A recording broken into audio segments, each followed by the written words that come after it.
Hello and welcome to Oh the Horror, where we all go a little mad sometimes. I'm Jack Ellis. And I'm Matt Ellis. And today we're going to be discussing the newly released 2022 film Halloween Ends, starring Jamie Lee Curtis, Andy Matichak, and Rohan Campbell.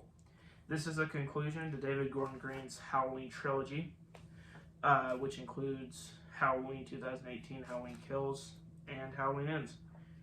And this almost feels like the end of an era, seeing as though these movies not only introduced me to the horror genre, but I always liked watching these movies, and I'm sad to see them end. But nonetheless,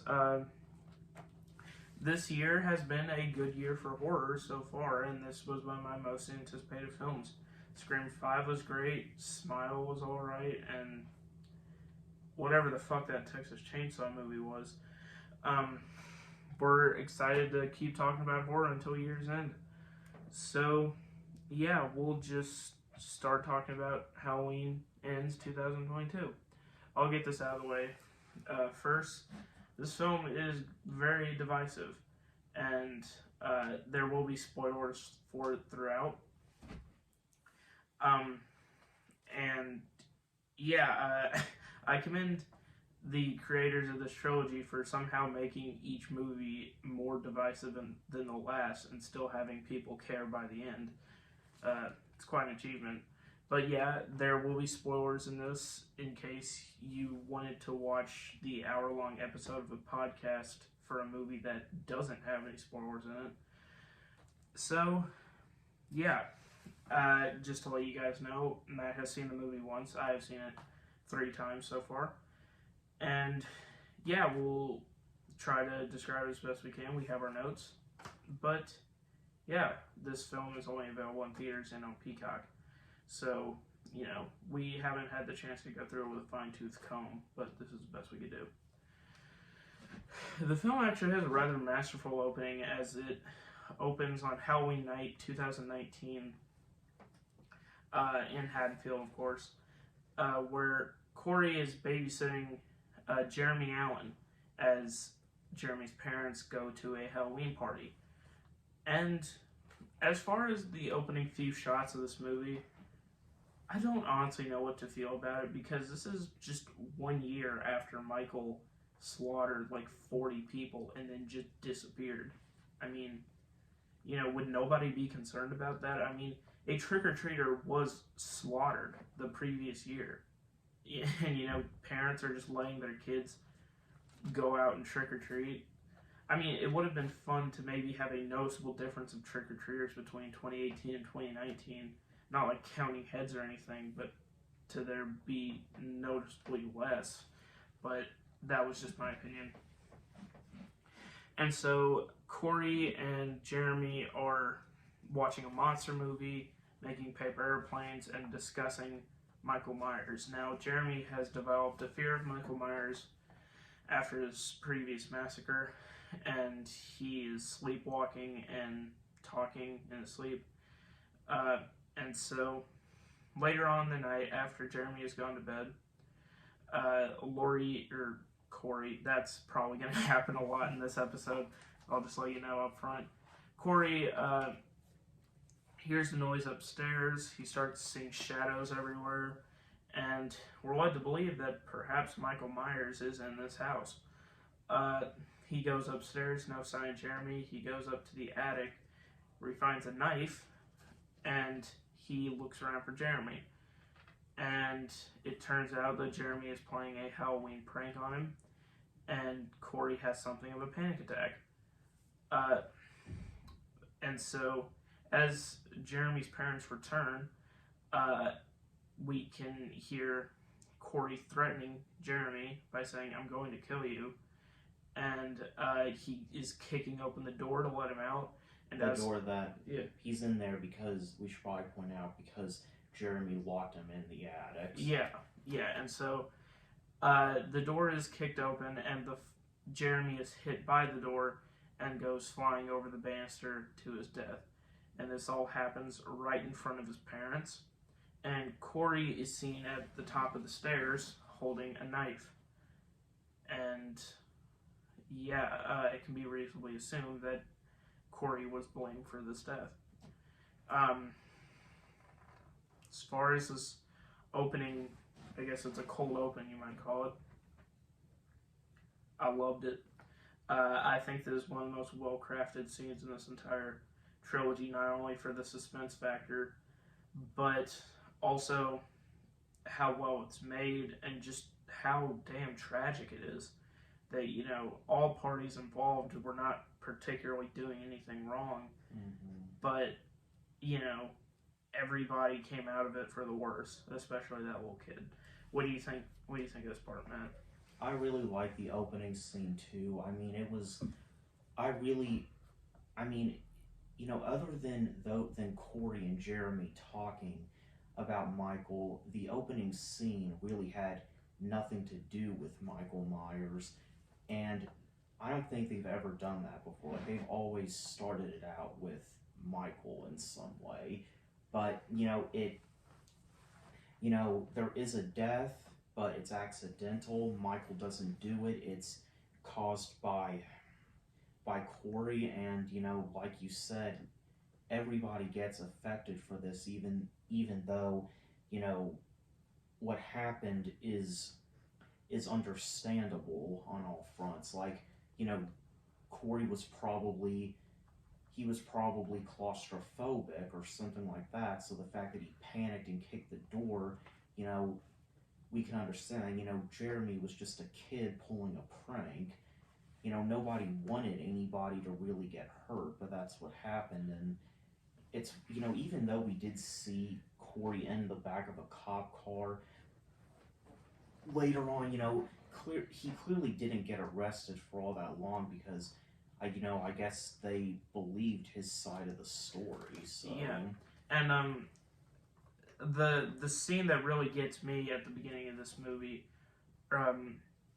was that as Corey's being put in the back of a cop car and he's obviously stunned, he says it was an accident, and he clearly really feels bad about what he did. And and I will say, for all that I've said, for what it's worth, this opening scene does have great Halloween atmosphere, as far as, it feels like it's set during the Halloween holiday. It was really funny though what happened where Jeremy was just being so rude to Corey, and he said something like, I don't like having to pretend to be best friends with some lame ass loser male babysitter. Yeah, even though I will just say Jeremy was kind of a little shit. But that brings us into our opening scene. And every single one of these opening credit scenes in this trilogy has been very inventive as far as how they variate from the standard pumpkin opening. And this is no exception.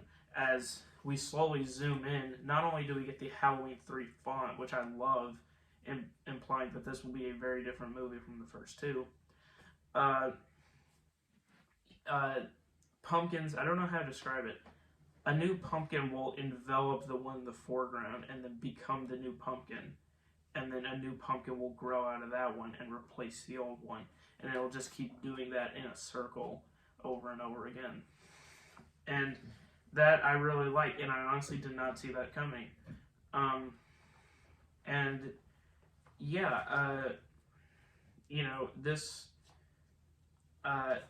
This series, or this trilogy at least, does have a weird way of subverting my expectations while also playing into them. So that's neat, I think. And right after this, we have a opening prologue, which is essentially clips from the original movie, the OG 1978 movie, with Laurie narrating the events that have happened. And I like it. I like the atmosphere of it. But there's just something that's off about this scene. It's meant to show that in 78, Haddonfield was just a normal town. But I don't know, but I think they just forgot that in each one of the scenes they showed from the original movie, Michael Myers was like right on the periphery. And so I just, and it just sort of reeks of that Halloween 4 previously on Halloween, sort of thing. Like, why are you going to see this movie if you haven't seen the past three in this continuity? But that's just me. And then it flashes back to all the mayhem he did in Kills, and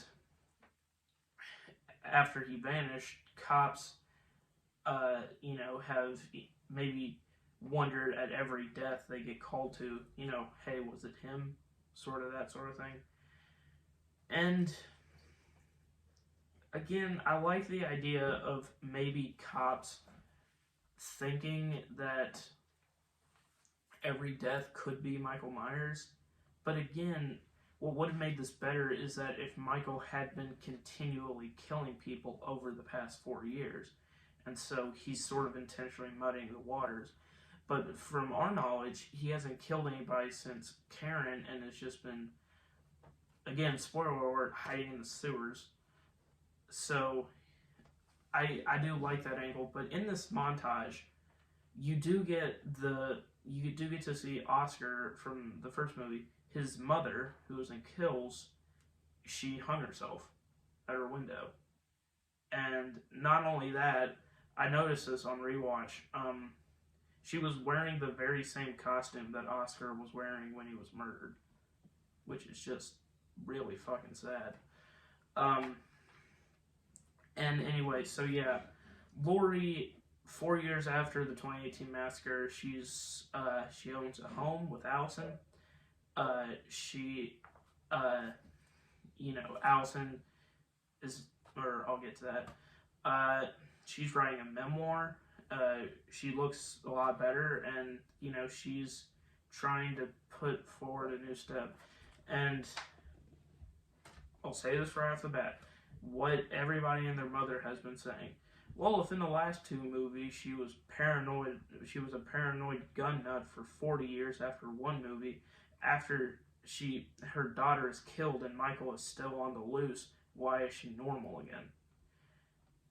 I think I have this might get a little long in the tooth, but my personal headcanon for that, at least how I would explain it, is that Laurie spent, 40 years thinking that Michael was after her, that it was all about her.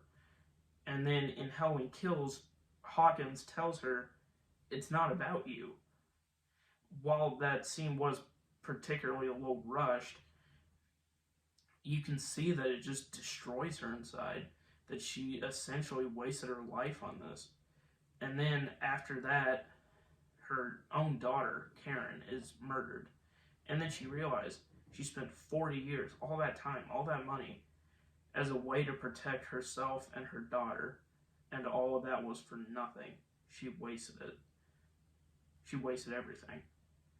And so I think after she realized that after 78, she essentially wasted her life, she tried to become more of who she was before 1978.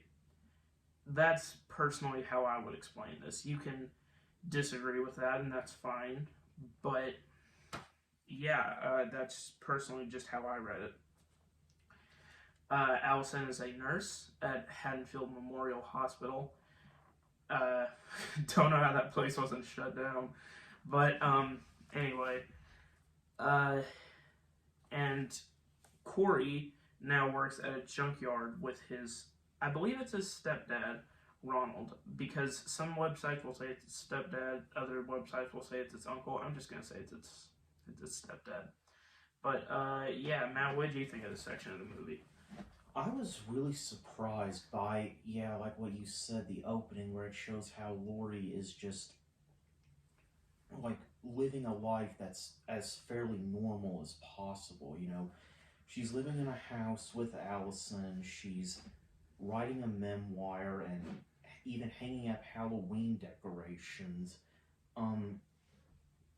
which I just thought was really weird because, when she had heard her daughter dying over the phone in the ending scene for Halloween Kills, she walked out of that hospital with a look on her face like she was hell-bent to find that guy at this point. So that, really made me think, she was going to be still where she's been since 78. In fact, even worse at this point. But I will say, in that scene, that was part of the extended cut. And this trilogy was originally conceived to be all taking place in the same night. But during COVID, they decided to do some rewrites and have the last chapter take place 4 years later. But yeah, I can understand. I could see where you're coming from. It's just what I was saying. It's wait, just what do you mean there was an extended cut though? Well, we watched on the Blu-ray was the extended cut. The original ending was different. Oh. Okay. But anyway, yeah. What else do you have to say? I'm sorry, I interrupted you. I mean, really not much. And Allison was handling life pretty well. She was working as a nurse, living with her grandmother.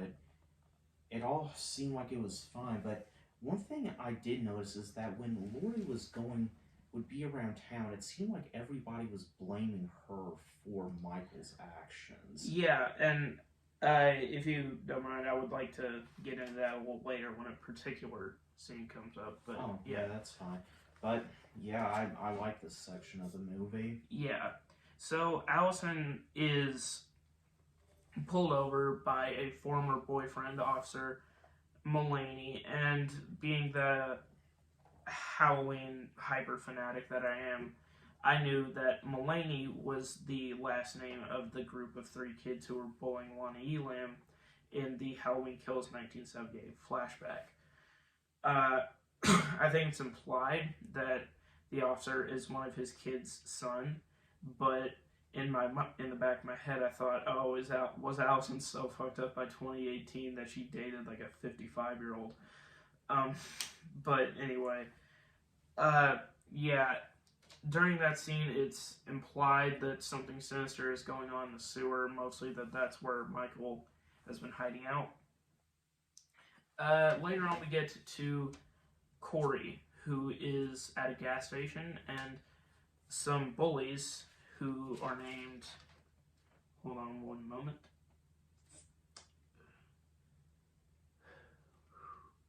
Where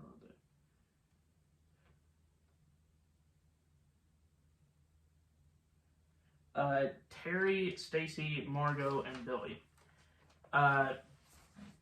They're asking him to buy some 6-packs. When he refuses, they push him and he cuts his hand. and Lori is able to break up the fight, and when they go inside, they make fun of both of them, and Lori helps Corey slash those bullies' tires. And I thought that was a great moment for Lori when she pulls out a knife and says, "Do you want to do it, or should I?"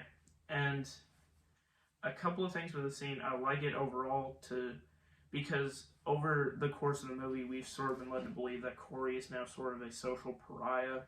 Everybody in town thinks he's the new boogeyman. And so he's not very well liked by anyone. And the thing is it kind of made me laugh that I actually know someone, he's a good friend of mine, that was actually in the marching band, and he never said that they ever bullied anybody like the football people did. But, yeah, what was it? But, like, one of the bullies is in a marching band uniform, and I thought the whole point of the marching band was that they were the ones who got bullied. It's like, yeah, you're a band geek. You don't get to be a bully, dude. Yeah. Unless, like, Haddonfield is a pretty, like, I don't know, like, Haddonfield's a pretty small town. Their high school, there's probably not a lot of, like, social hierarchy, at least. I mean, I went to a school like that where there wasn't, like, a table for nerds or jocks or band geeks, or we didn't even have a band. But, yeah, maybe it's sort of like that, being that, Allison was, she didn't belong to any sort of group, the same way that Lori and her friends did back in 78. But that's probably one of my famous tangents. I mean, I was gonna say, like, they bully him and Corey and, like, call him a child murderer, and it's like, dude, being a band geek is only somewhat better than being a child murderer, so... Yeah, and, what was it? was gonna say something. I had it, but I forgot it. Sorry about that. Maybe it'll come to me later. Oh yeah, Corey was 21 in 2019, so that leads us to believe that he would be 24 years old now. And I do kind of like the fact that Corey was just left on his ass by some 17-year-olds. But that'll actually come up later, and we will be definitely talking about that. And also, I like Laurie Strode's character in this, but when the fucking band geek walks by her and says, "Oh, Michael Myers," like, this is Haddonfield. You probably know somebody who got murdered. Like, they're acting like she believes in a ghost or something like that. Like, what did he kill, like 40, 50 people? I don't see why they're acting like, she's insane or something when she was more right than all of them. But again, I think it factors into the victim blaming that we'll talk about in a minute. Corey is taken to the hospital by Laurie, and it's heavily implied that she took him there to set him up with Allison, because Allison was previously talking about not having a to a Halloween party.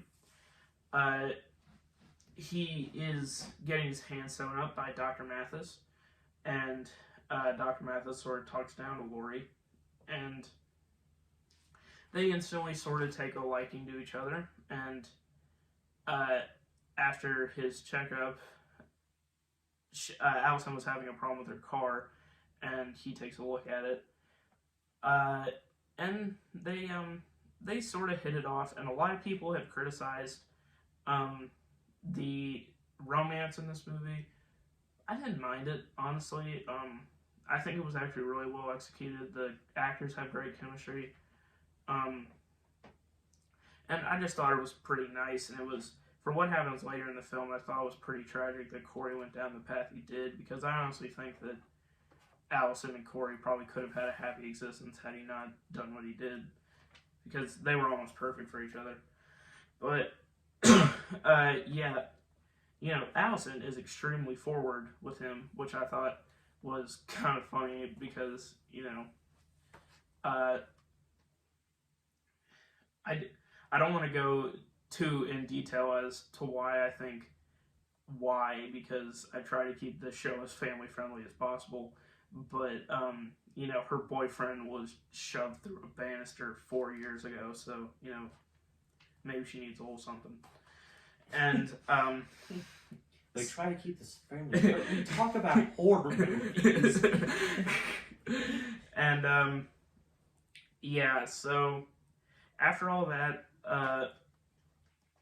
Allison goes to the junkyard where Corey works, and he attempts to teach her how to ride a motorcycle, but she ends up just inviting him to a costume party. And it's also implied that Corey's mother is very overbearing. And yeah, okay, so in making these notes, I forgot where this scene is in the movie. I apologize, but we'll go ahead and talk about it now. Laurie and Hawkins meet in a grocery store, and they sort of flirt with each other. Laurie is sort of twirling her hair, and I love that even like in her 60s, we sort of see the person that she was back in 1978. And yeah, they flirt with each other. They sort of talk about what's been going on. My only complaint with this scene, is I know I love horror movies and we're always talking about like blood and guts, but sometimes I like a good romance movie. So, I thought this scene was pretty cute. But anyway, yeah, the only thing I don't like about it is that they both talk to each other as if they haven't spoken in like 4 years since the first movie, or the second movie. And it's just like, I'm sure you guys have at least, like seen each other in the grocery store. I mean, again, it is Haddonfield. It was a small town before, and then like 80% of its population got killed. But anyway, Laurie goes outside, and we're gonna probably use this word a couple times, just because it's sort of that word of the day sort of thing. She is accosted by the sister of Sandra from Halloween Kills, the graveyard caretaker from Halloween 18 as well. And when I saw that Sandra was still alive, I was actually watching this in the theater with my friends the Thursday before it came out. And I leaned over to my friend, and when she came on the screen, and I said, wait a minute, hold the fuck up. Like, of all the characters that could have survived in Halloween Kills, why did you pick the geriatric 80-year-old who got a fluorescent tube in her throat? Like, seriously. I mean, I get what they were going for, but this scene really serves the, like, Haddonfield, its population at large are fucking idiots, because in the first movie, they completely forgot about Michael Myers and didn't know about his escape. In the second movie, the second they found out that he escaped, they ended up chasing down an innocent mental patient. And then the third movie, after all their fucking up, again, I think we've kind of abandoned the family-friendly concept, but after all of that, they blame Laurie for Michael coming back? What the hell? Like, she tried to warn you guys, and you all thought she was crazy. But yeah, I do like the idea that now that the town can't, now that they can't shout "Evil dies tonight" anymore because Michael's gone, they turn to Laurie and Corey for blaming. And I love Officer Hawkins in this scene because he's not like overly sympathetic. He's just sort of like, are you alright? Do you need to talk about it? That sort of thing. And that's why I love his character, Will Patton. I love his character in these movies. He's a great addition. I just feel like in all three movies he is very underutilized. But yeah, I've been jabbering on and on. Matt, what do you think? Yeah, I agree with what you said. It's like everybody's blaming Laurie. It's like, she's just as much a victim as anybody else. And Corey, we see him a few years after the accident, and, I gotta say, all things considered, at that time in the movie, at least, he is still doing fairly well for himself. Like, he's suffering, but, like, all things considered, he's, holding down a job and even socializing. I mean, yeah, he could have been in prison, but I think that would have been a hard thing to like prove because even with a manslaughter case like that, I can't imagine you'd get more than like a year, which still fits into the movie's timeline.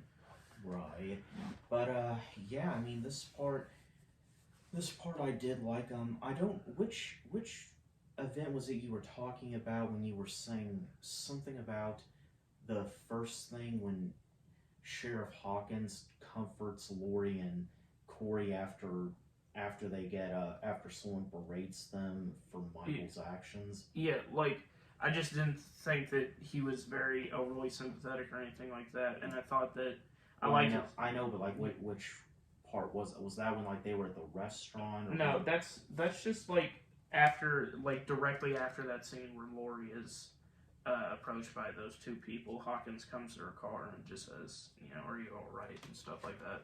Oh, okay. And yeah, I just thought of something else. My friend and I were talking about this the other day. Is that even though it's very suspicious that Corey was seen with a knife at the top of the stairs, again, Jeremy had no puncture wounds and the knife was completely clean. So, like, what did they think the situation was? My only guess was that they thought that he came at him with a knife and Jeremy tripped and fell over the balcony. Which isn't great, but again, that's not what happened. So, after that, Allison and Corey go, well, at some point, this is very Halloween Killsian sort of. These scenes are just sort of happening with no sort of real flow or anything. But Allison, Lori, and Lindsay are all talking at their house, and I like that Allison does have the ability to sort of move on with everything that happened and is not going full Rob Zombie Halloween 2 with, the emo goth sort of thing. Yeah.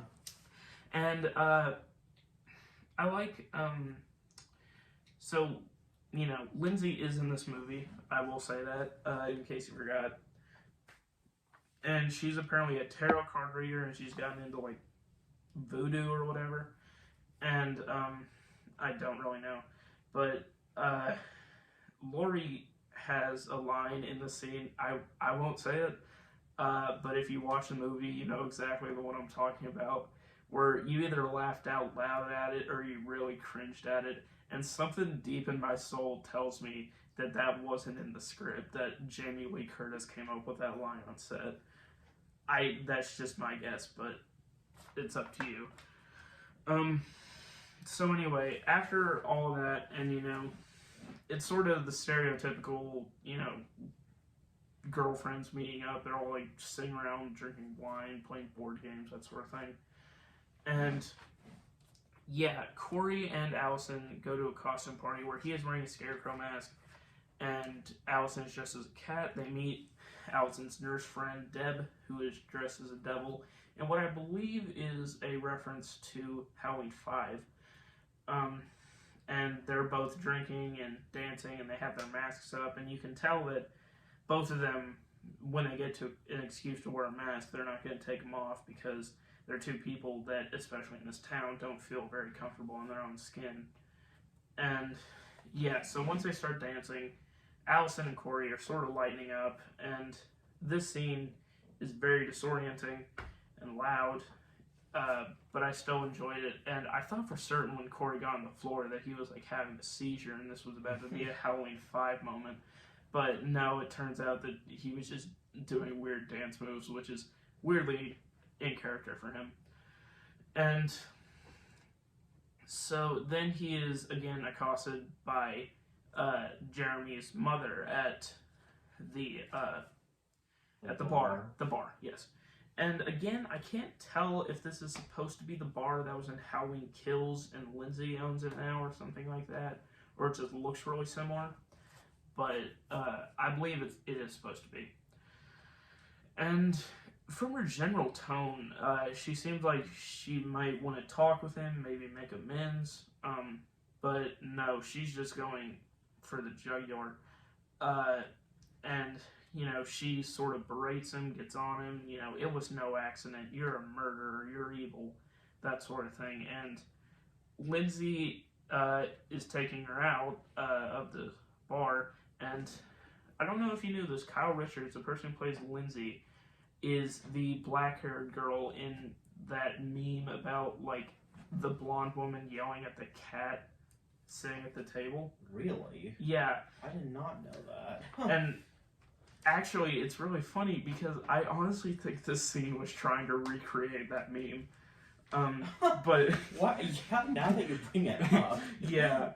And, so, Allison and Corey run out, and again, like, we get this, like, really forced fight scene between those two. They fight as if they've been in a relationship for, like, months, even though they've known each other for, like, a day. And, I think the reason that is they both sort of have a bond with each other, that they know what the other is going through. And that I actually really enjoyed. But the scene ends kind of weird because Allison is just holding her hands out for no reason, and then he walks away, and then she starts crying. I had no idea what was up with that. Maybe it's a reference to something earlier in the movie that I didn't see, but I don't know. Before we get to where the movie really starts cooking, what are your thoughts on this section? I liked it. Kind of what happened at the bar between Corey and Mrs. Allen, that really wasn't much. It really wasn't much more than what you would probably expect in a situation like that. One of the things she was also saying that she was really mad about was how, here Corey is having fun with his friends, and, there she is still suffering. Like, that was one of the things that really upset her. And so, yeah, I mean, I liked this scene. I thought it was interesting. And, I also, one of the things Corey said to Allison when they were fighting after they left the party was like, I don't want to be your little project, which, I guess kind of makes sense.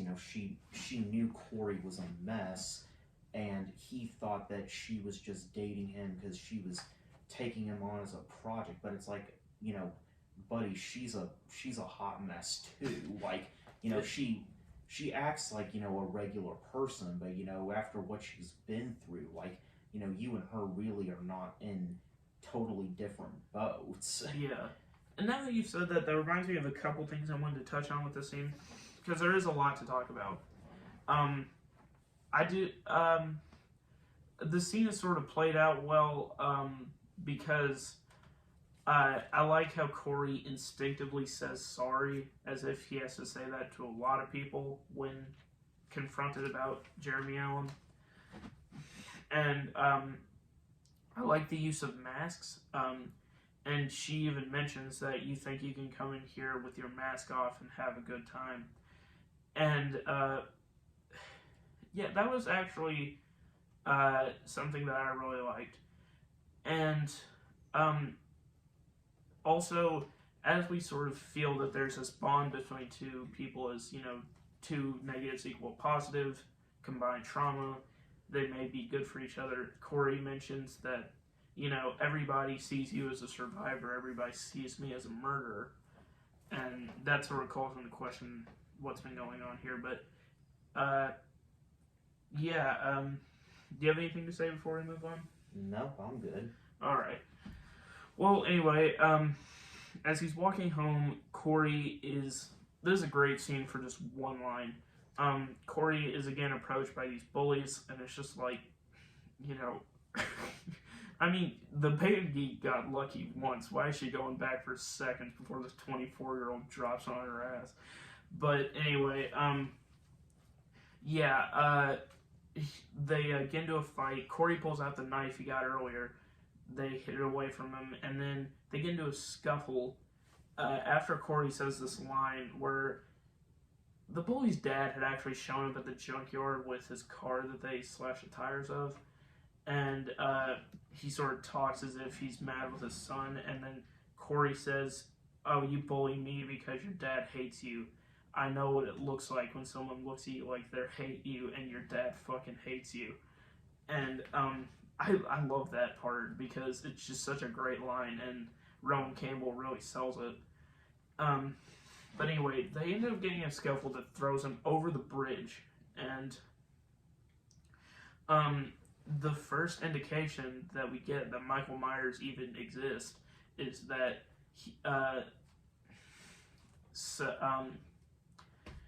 Corey is pulled into the sewer. Mm-hmm. And he wakes up the next morning, and there's rats and stuff everywhere. And gosh, we're about 40 minutes into this podcast, and coincidentally enough, Michael Myers doesn't show up until about 40 minutes into the movie. So, so Corey gets up and tries to walk away, but Michael appears in a tunnel and begins strangling him. And this is the most confusing part of the movie, where Michael holds Corey there, and they lock eyes, and then Corey's life flashes before him. Not like flashing before your eyes, like before you die. But he's let go, and then he walks out.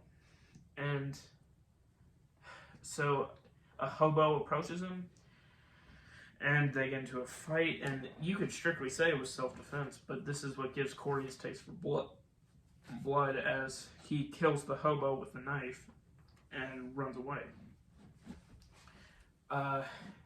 And we'll just devote an entire section to this scene because I feel like with a lot of the Michael scenes, we might just have to take time out to just discuss them as a whole. The whole, I guess, what you might call a transference to Corey, I don't know. I mean, this whole trilogy is built on Michael Myers being human. And then they, in the third chapter of a trilogy, and we'll probably say that phrase a lot too, throw us for a loop with this sort of supernatural transference of evil. Like, why? And yeah,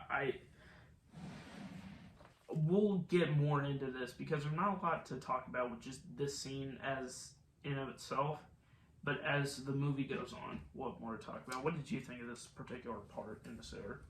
I did think it was really interesting myself. I mean, when Michael, like, he had Corey in his throat and just let him down, and they made eye contact, that's kind of what, the reason I kind of thought that he did that is because he kind of saw in Corey himself. Yeah, and that's what I sort of thought too. Like, even Michael Myers knew he wasn't gonna live forever, even if nobody killed him. But, you know, I guess he kind of saw Corey as like his someone he could pass the baton on to. Yeah, an apprentice of sorts. Right. And so, in a great callback, Corey goes to Laurie's house and is standing behind a hedge as Laurie looks out and sees him standing there with, you know, and I think this is what a lot of people talk about in this movie about Corey's eyes. A lot of times you'll see like criminal profilers or something like that say that serial killers have a very specific look in their eyes that isn't human. Like, and if you look at a picture of like Bundy or Gacy or something like that, then you'll actually see that with that knowledge going in. And I think that's what a lot of people are talking about, that not like in a literal sense that she can literally see the evil in his eyes, but that somehow his eyes changed as he became more evil. That makes any sense. But she's spooked by this, and Corey is able to convince Allison to go for a walk with him, and he takes her to the Allen house and tells her about you know, what happened with Jeremy.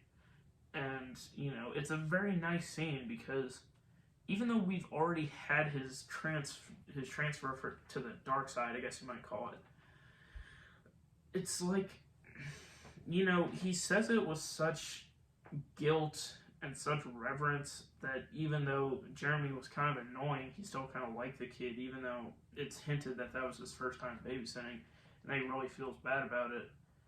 That, you know, he says it with such, again, reverence that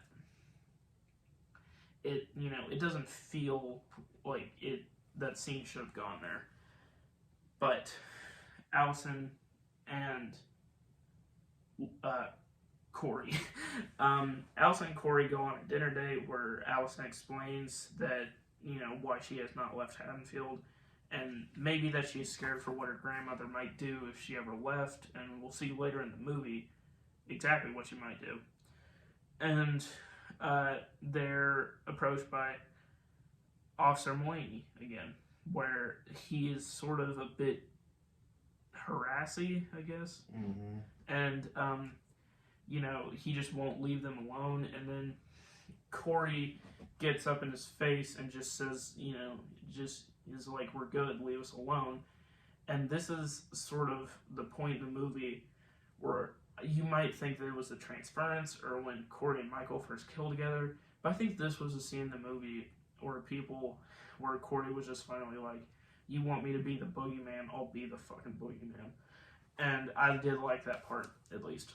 And then after he takes Allison back to her house, and she invites him inside, and it's obvious what she's insinuating. he actually says no and is able to lure Officer Mulaney to the sewer because he was tailing them, where he is able to give Michael his first kill in 4 years, at least, assumedly. So Mulaney goes down there, and it's a great scene at first, but we'll talk about what maybe breaks it down, at least a little bit, for me. Where he's looking around, and then, he's saying the old, they say it was an accident, but I know better. I know what you are, that sort of thing. And then he finds Corey. And then Corey, instead of attacking him, he just sort of has this smile on his face. And you realize that Michael Myers is about to mess this guy up. And what I do like about the sewer is that shot a lot of the way that, 78 was, where Michael Myers is very seldom seen clearly. You don't really see him a lot. He's, the shape. And in this scene, before we get to the actual fight scene, what do you think of this part? I thought it was kind of interesting how pretty much at this point, Corey is like Michael Myers' errand boy by going out and luring people into the sewer there. And, I can understand Corey finally just getting up in that guy's face. It's like, he really doesn't have anything left to lose at this point socially, so. And, the thing is, Mulaney, he went over to their table when they were just trying to have a good time. He was harassing Allison and just taking a bunch of cheap shots at Corey, just, saying, why are you out here to dinner with a child murderer? And it's just like, oh wow, you're calling Corey a child murderer. That's a new one. and yeah, he just gets in that guy's face looking like he's standing up to someone for the first time in his life. And that I was really kind of surprised at how he kind of just knew, I guess, that Mulaney was gonna follow him. Yeah. I didn't get that, but yeah, that's really all I have to say about that part. Yeah, and alright. So get to the scene, and Mulaney, whatever, however you pronounce it, and Michael get into a bit of a scuffle with them both on the floor. And here's the scene that makes me mad, is that Michael's on the floor, and Corey says, get up, show me how to do it. As if stabbing a person is like rocket science. But then Michael is able to stumble to his feet, grab his knife, and just slits his throat. And then he starts getting all jittery, like he's pissing himself. And then that's sort of implying that he's getting more power. A couple things. Wait, are we talking about Corey or Mulaney at this point? Well, yeah. Well, we're just talking about the scene in general. Okay. Michael Myers is a character you never have to tell to get up. What the hell? I would have liked it better if he didn't say anything and Michael just did his little sit-up, and then maybe. And also, Michael Myers is a character you never want to see as weak or vulnerable, and this scene does nothing but show us that to the very end, with him stumbling to his feet, and and then we get this actual literal supernatural thing where he is infused with this power after killing again. So, one, if his injuries were bad enough that he's still stumbling and shit 4 years later, how is he able to take down that entire mob of 30 people right after he had suffered those injuries? And two, after killing everybody he did in 2018 and kills, if he's literally charging up like a battery every time he kills, why isn't he powered for 10 years by all that? And I don't hate this scene. with a couple of tweaks, I think it could be great. And I don't even hate the Corey storyline as many others do. I think it's a great idea, and this trilogy has always been criticized for having many missed opportunities. And I think with each sequel, it plays more and more into that. But again, I remember what I was going to say earlier. What I will praise this movie for is really cutting down on the callbacks and the weird lines that Kills had a lot of, where they would just talk and, these, like, not how people talk, these cringeworthy lines, and referring to the original and the past two movies. It was very minimal, but it was still good to not have that. And so, after that guy gets killed, Corey goes back to Laurie's house, and Corey and Allison have sex. And then, after that, the next morning, Corey takes back his scarecrow mask. And yeah, that night when they have sex, a different kind of screaming occurs. And so then Allison loses the promotion she was up for to her nurse friend, and we find out later that they are actually having an affair. The doctor and the doctor and nurse, Dr. Mathis and Nurse Deb, just for clarification. And okay, so a young employee is having an affair with her employer to get farther in her career. Maybe not the best choice of storyline for a movie by Miramax, previously owned by Harvey Weinstein.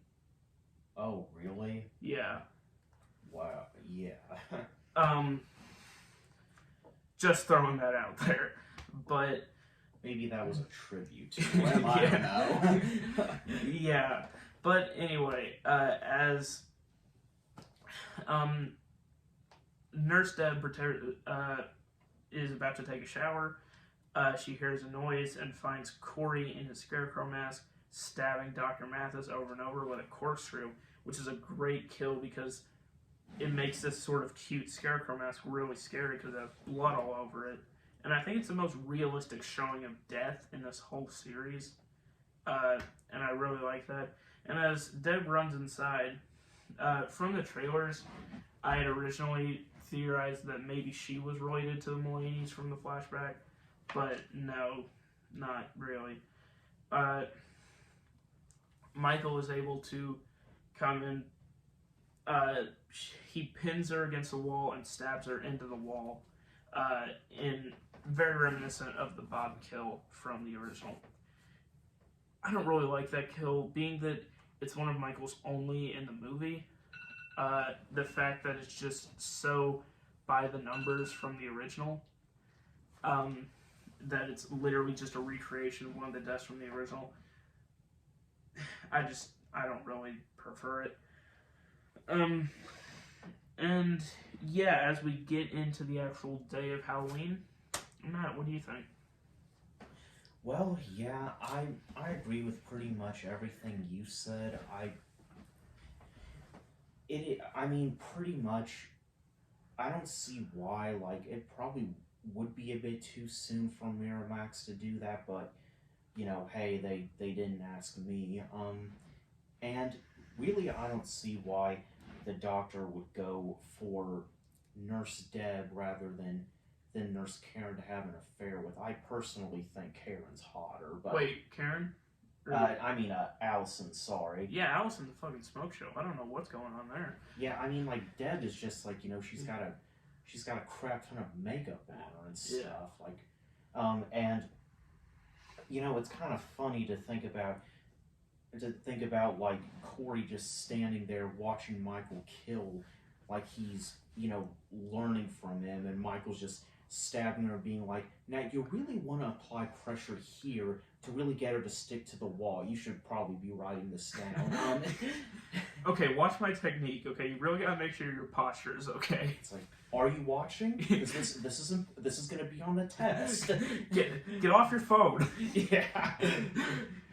But yeah, it's weird, like, to think of like Michael Myers actually having what pretty much is an apprentice. That's pretty much what Corey is. Yeah, and also I was mentioning in Halloween Kills, the nurse and doctor couple do have or Marks and Vanessa, they have a conversation about a Halloween party they were just at, and they kind of discuss inappropriate behavior by Dr. Mathis. So I thought that was a nice little Easter egg that in both movies he is kind of a sleaze bag.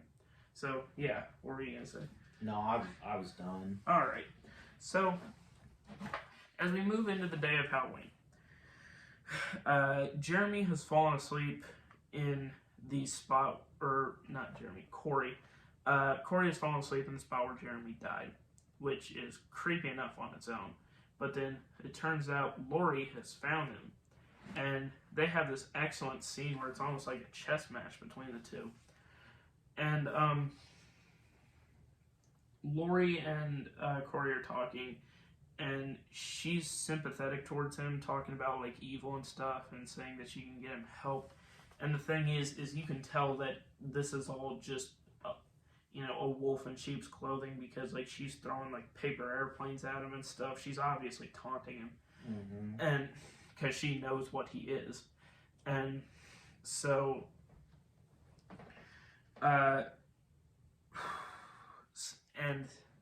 so she's in, and the thing that I didn't like about the scene, I like most of it, but she just goes from like caring to just absolute fire in her eyes like that, and it did not flow well at all.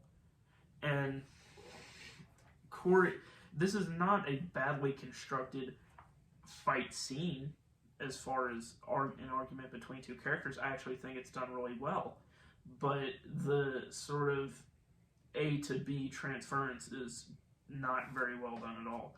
But anyway, he ends up saying, if I can't have her, no one will. And that's sort of like an overused thing in that situation, but I actually thought it worked really well here. It doesn't work so much later, and again, as I've said before, we'll get to that. But yeah, Corey, as he's talking to her, she ends up just leaving, which is a very Michael Myers thing to do. So, it honestly shows the which one is worse thing. But anyway, Allison is at her job, and Corey calls her and says that Laurie is threatening him and that they need to leave. And yes, after this, it's sort of getting into Halloween night. And, there's trick-or-treaters everywhere, and this is going to be one of my biggest complaints with the movie at large. And actually, I'm going to say two here. One, this does not feel like a Halloween movie at all. Neither does it feel like it belongs in this franchise. It feels like it belongs in this trilogy, but looking at all of them, it doesn't really fit, in my opinion. But also, it doesn't, for the majority of the movie, it does not have that Halloween atmosphere to it. There's shots of trick-or-treaters and stuff like that, but it doesn't have that vibe, I guess you would call it. That's just my opinion. You can be totally different about it, but that's just what I thought. And, and another thing, since these all were filmed in 3 different places, all 3 movies, Haddonfield does not feel like one town. It's more seamless in Halloween 18, Halloween Kills, but from Halloween Kills to Halloween Ends, it just feels like 2 different towns. I really didn't get the vibe that this was the same town from the previous 2 movies. And also, I find the Michael just vanished explanation was kind of lame, in my opinion. Like, that house was surrounded by cops. Like, how did he get out of that? And, also, like, was nobody looking for him? Was there no search parties in the woods or anything like that? I don't know, that's just me. But, Allison prepares to leave, and her and Lori have a bit of a tiff. Because, Lori says that he's dangerous, and, you have to believe me. And Allison's just like, I'm not letting you run my life anymore. You're obsessed with death, and you're obsessed with Michael, and because of me believing you, everybody who I love is dead. And it's like it's a very, despite what other people might say, in my opinion, it's a very well-constructed argument scene about, a family dilemma, where two people are arguing, and neither one is necessarily wrong. It's just two people who disagree and can't work it out. And I really like that. Before we get to Corey's rampage, what would you like to say about this part? I don't really have anything to say about this part. I thought you covered it pretty well.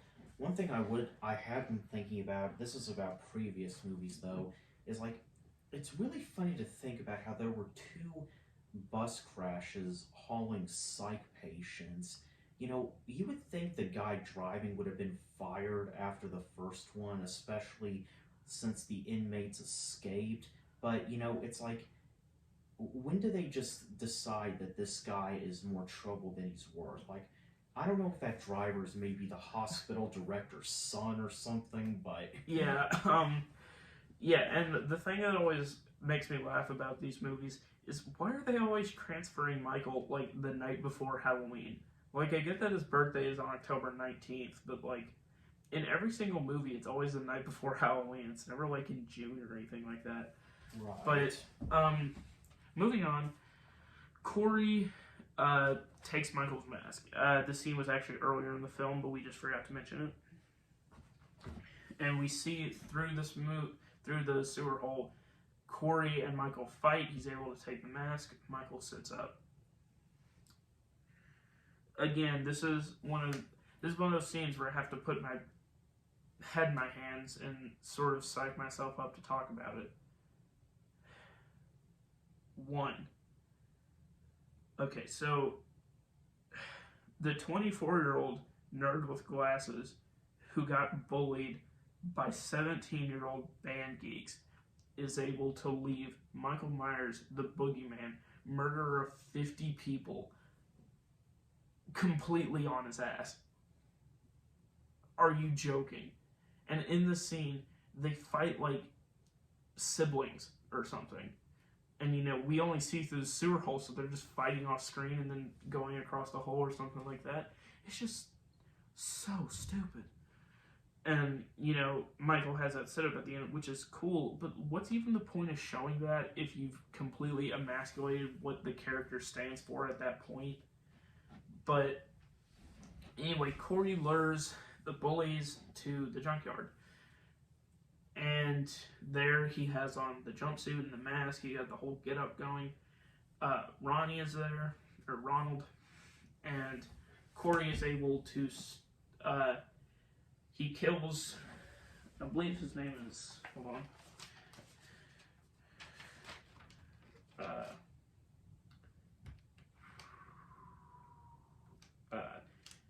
Billy, or it's either Billy or Terry.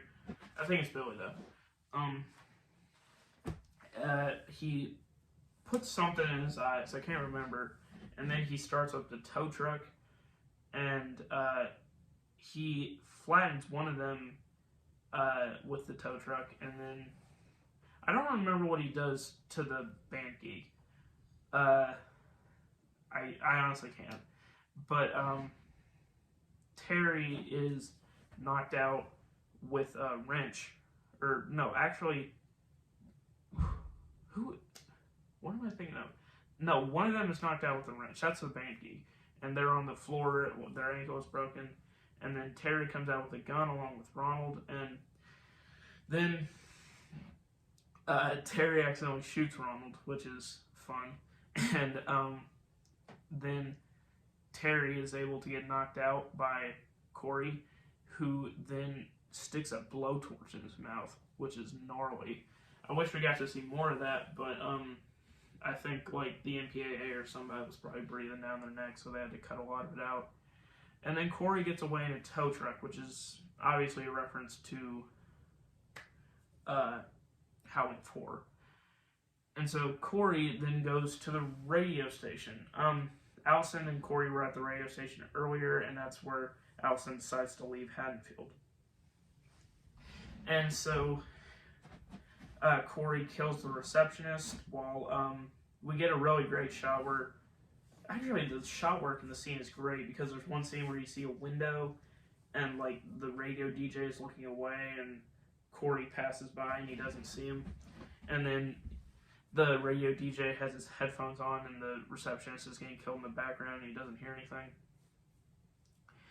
And after that, he breaks in and they slam to the DJ, his name is Willie the Kid, against the table so much that his mouth is hanging open and his tongue is out.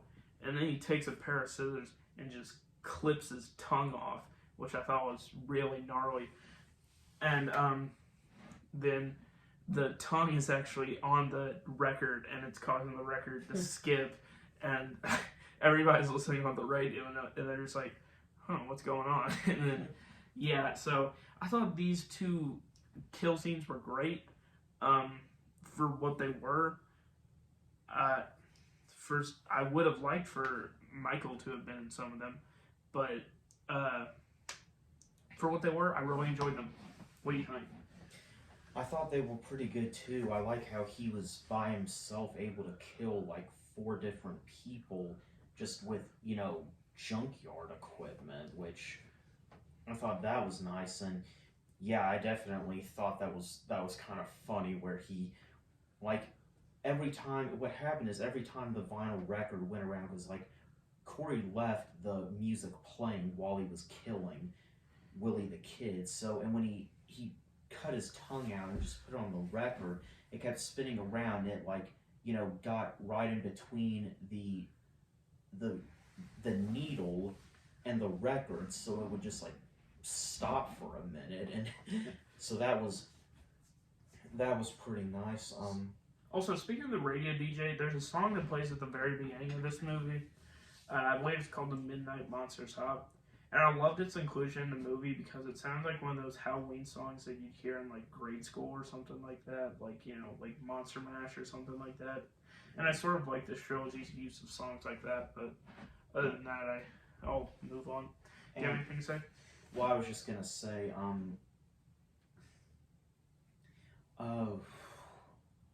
yeah, we forgot to mention one scene where Lori's at the bar and she ends up Sorry. talking. It's all right. I'll take care of it.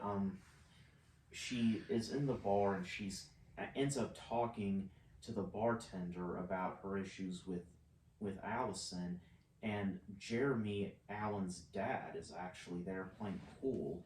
He overhears and she talks with him about it, and with her about it, I mean, about Jeremy, like he's a lot less bitter towards Corey than his wife is, but he's saying how they knew Corey even before he babysat, because he was like their groundskeeper, and they really didn't think much of him either way. But after the incident happened, he actually drove up to Corey when he was walking on the sidewalk and just said, he tried to talk to him for a little bit, but Corey just really wasn't all there. So he it pegged the question. That guy, Mr. Allen, believed Corey was a dangerous serial killer too, because of, what he saw. But the question was, has Corey just always been like this, and the social stigma towards him is what finally drove him over the edge, or was he just normal, and then 4 years of isolation is what made him like this? And personally, I think it was what happened.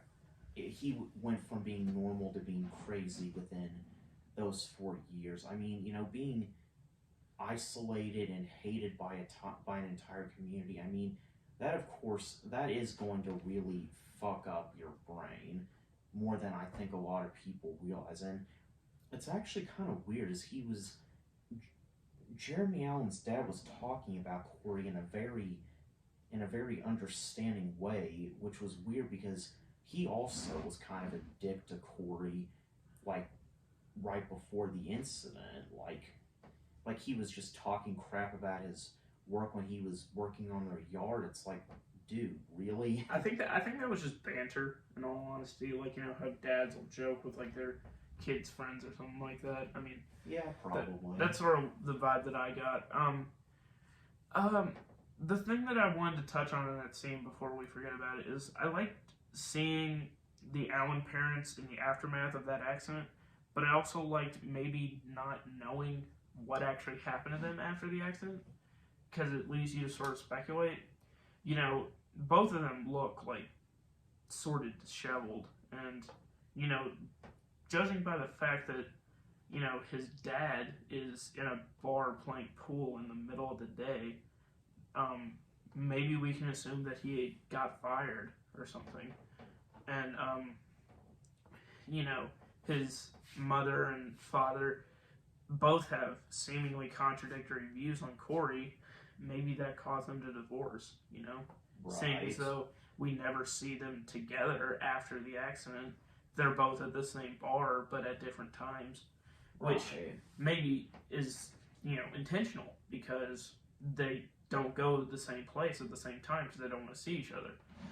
And after the radio DJ scene, Allison is attempting to get a hold of Corey, and he's not responding because, of course, he's on a murder spree. And also, during all this, he did kill his mother off screen, which I didn't like. I really wanted to see her die because she was a terrible character. Yeah. And again, we keep forgetting about scenes, but keep in mind, folks, we've only seen this in the theater, and I made the notes just off of Wikipedia, so I don't remember a lot of stuff. But Laurie has a talk with Corey's mom about him and Allison, and she sort of brings the fact that not only is the town blaming her for Michael, but she also says, but because your boogeyman disappeared, this town needed a new one. And it sort of brings together the theme that society will always look for something to blame, even if there's nothing there. If Michael Myers disappeared, he could be, still be out there, or he could be long gone halfway across the world. And, they would finally be safe from him. But, people need something to fear, and they need something to be mad about. And I think that's a huge theme of this movie. And Corey is at the last step of his murder spree. And this scene is incredibly poignant. Laurie turns off all the lights in her house. She lights a pumpkin. She sits at her desk with her memoir. And at that point, she's been drinking a lot also. And when you cut to the shot of her memoir, you maybe think that that's going to be a suicide note. And then she opens a safe and pulls out a gun. And then as Corey is walking up the stairs, she reports a suicide at her own home. And then some sort of viscera goes splatting against the wall.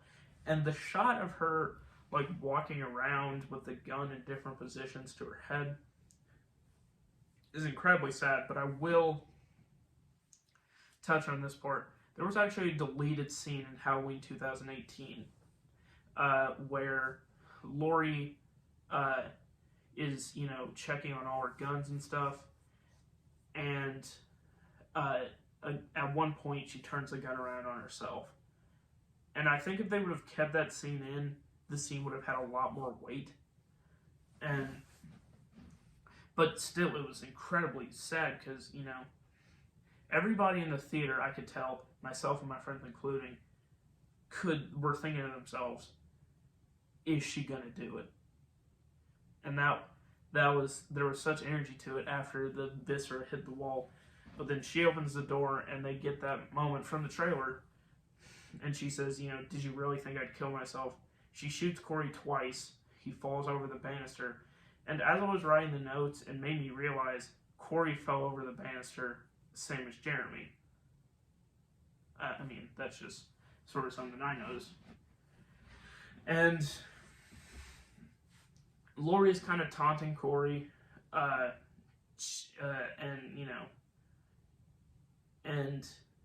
Corey, he's doing his whole thing, and Allison pulls up back to the house, and Corey laughs, and we don't know why. And for a while, after multiple viewings of this movie, I didn't even know why. And this scene kind of confused me until my last viewing, and then I finally started to get it. He's laughing, and he says, "If I can't have her," and then stabs himself in the throat. And then Laurie, out of panic, pulls the knife out, and Allison walks in, and she thinks that Laurie killed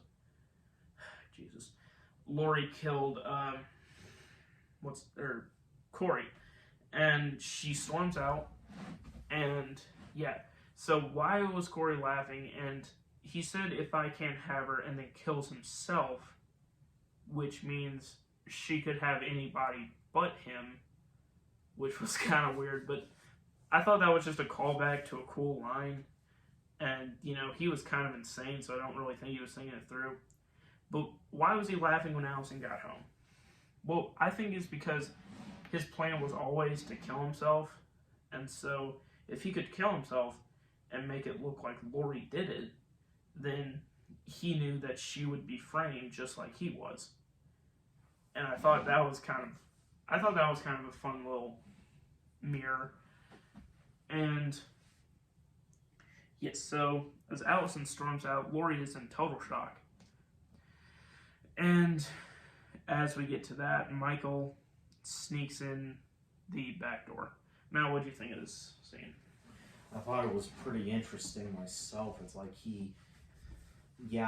I actually didn't know he killed himself to frame Laurie, like, until like I heard somebody else, I'm not sure who, bring it up. But I mean, the impression I got from Laurie approaching Corey after she shot him wasn't really so much that she was taunting him as her just like expressing disappointment. Like, I kind of thought she was saying, hey, I tried to be, your friend and everything. Hell, I even tried to pimp out my granddaughter to you, and here you are doing this. But maybe it's just... Yeah. Also, I will say this before I forget. Did you notice that Corey essentially was just the male Laurie Strode? At least in the beginning, he was sort of nerdy. He was a babysitter. He had to walk or bike everywhere, and he was a good kid with a bright future, that sort of thing. Yeah. And even their names rhyme with each other, so. Yeah. But that's all I have to say, honestly. Alright. We get to the final scene. Laurie is hiding, not very well though, because she just straight up walks across a doorway, and Michael is like, "Oh, is that somebody?" But he tries to grab the knife, and then Corey tries to grab it. He's still alive, and then Michael is able to like hit him over the head. I don't think it was like the Sartain kill where his head just exploded or something. And also they did do a head stomp kill at the junkyard scene, just by the way. And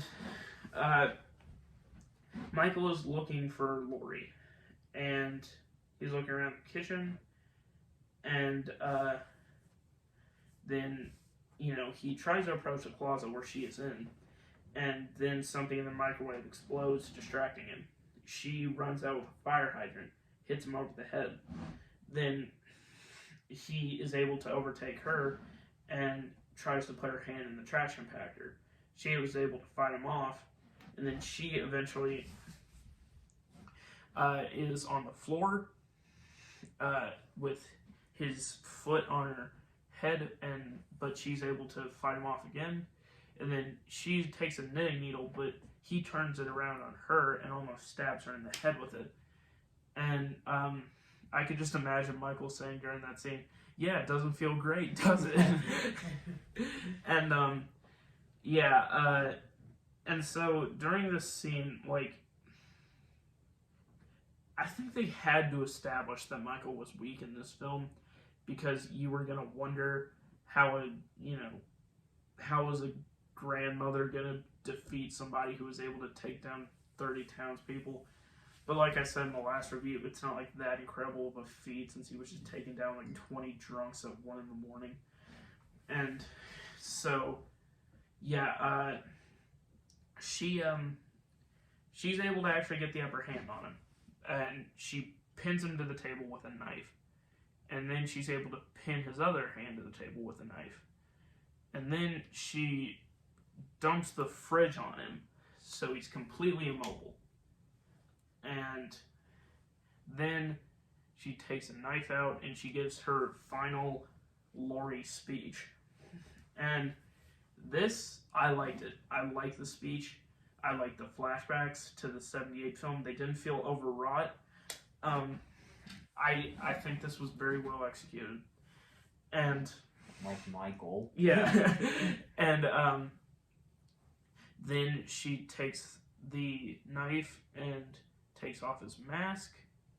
After she stabs him in the chest, she takes off his mask, and then she slits his throat, which I think was one of the only ways to realistically kill Michael, at least in this timeline. And then after all that, Michael is able to take his hand out of the knife and then start choking her with it. But then Allison comes back.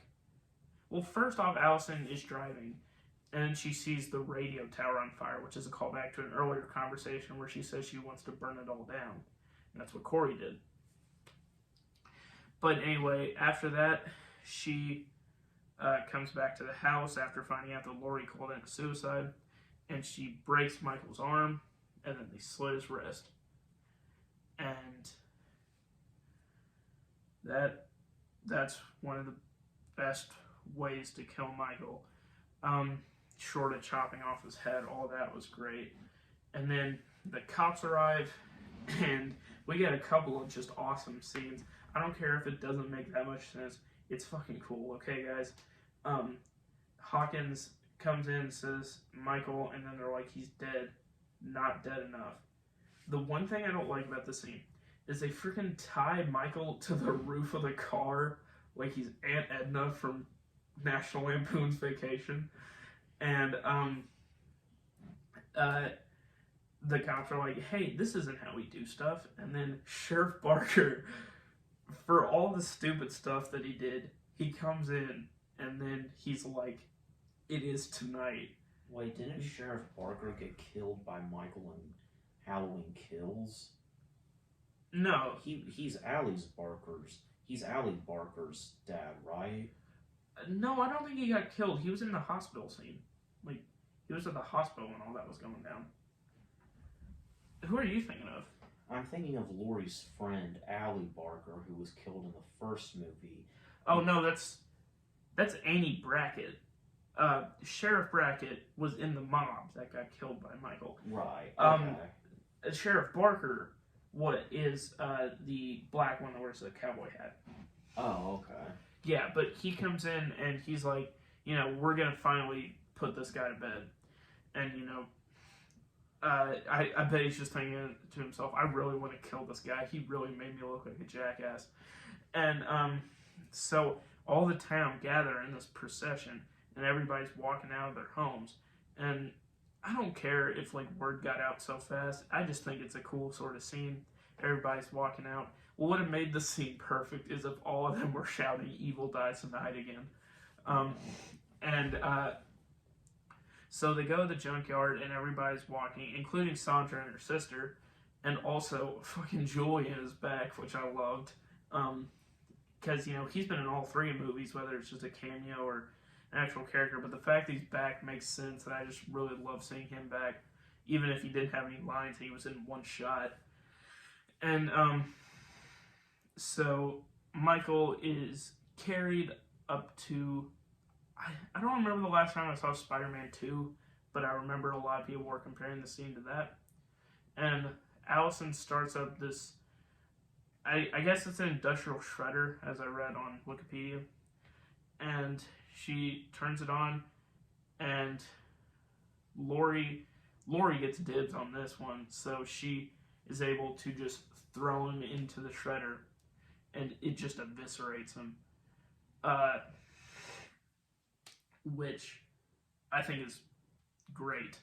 I really enjoyed how they killed off Michael, and it didn't.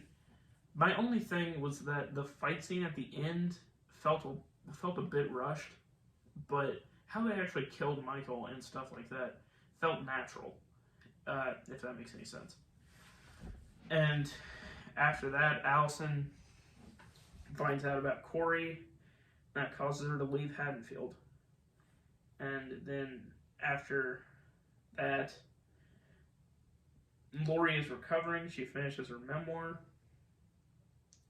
And Hawkins comes over to give her a basket of stuff. And they end up talking. And it's implied that they're going to have a relationship of sorts. And Lori finally got a happy ending. Some might thought, hey, Lori should have died with Michael. And I definitely understand that line of thinking.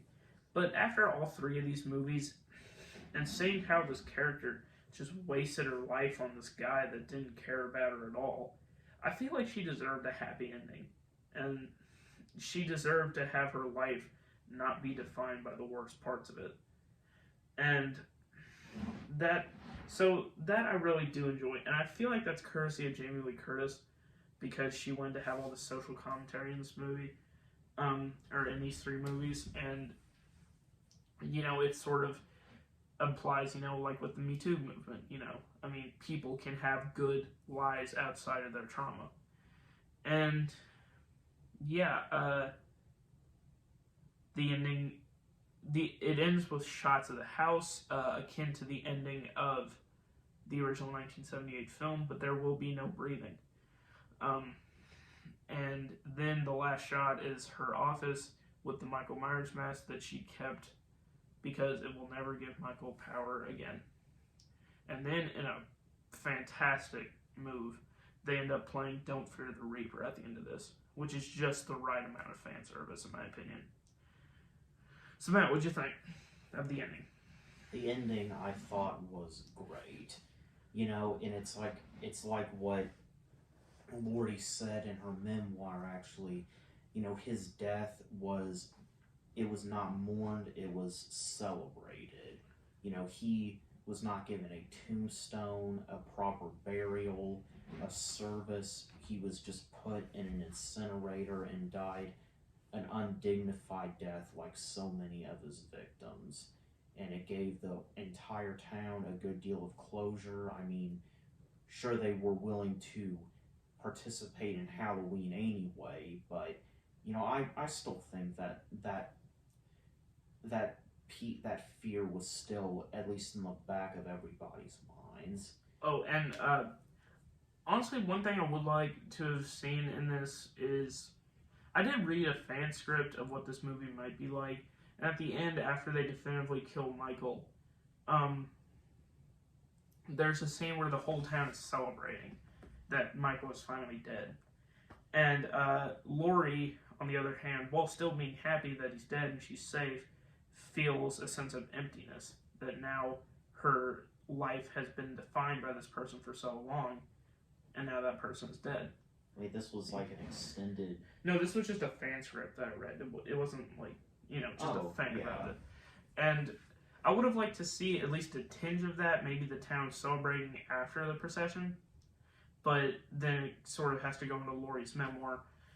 And I would like to at least, you know, see maybe her emptiness turn into happiness with Allison gone and how she can begin this relationship with Hawkins.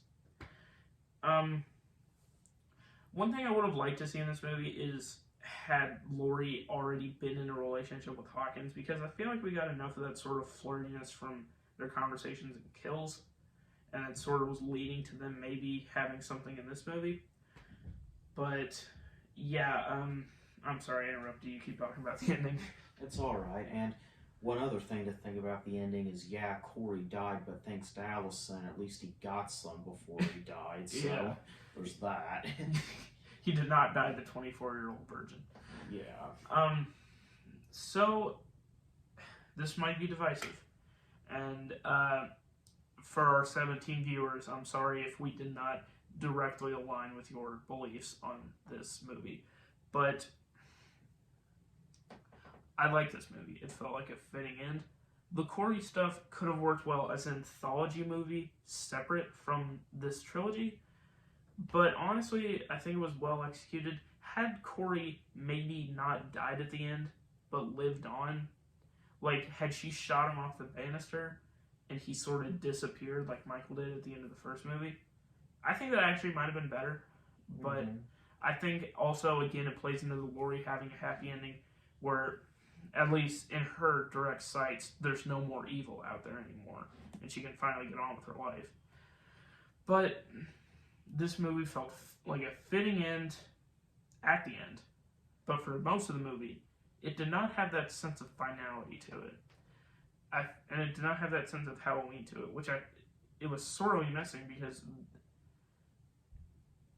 you know, they could have done the different thing, and I think it would have maybe played out well had Kills been more well received. But Kills was panned by about half the audience.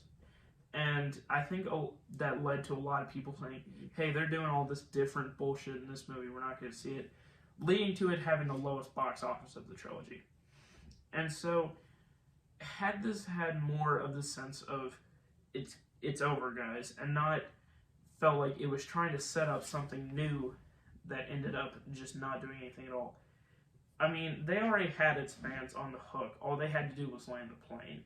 But I feel like they went in a lot of different directions, and it just felt like the creative team had too many ideas.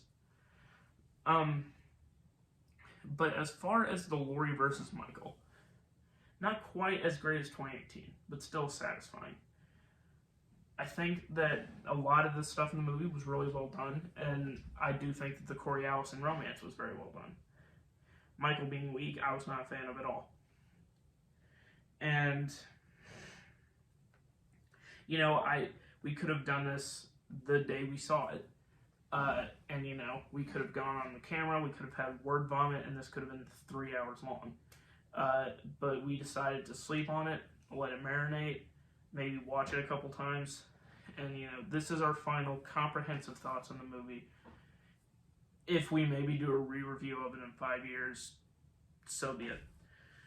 But, yeah, for now, those are my thoughts on Halloween Ends. And I will end by giving this movie a solid 7 out of 10.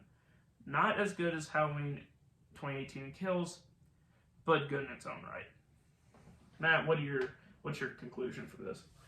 I really did like it. I thought it really wrapped everything up nicely, you know, it was kind of like, you know, Laurie got her happy ending, Michael is dead for sure, you know, it's just...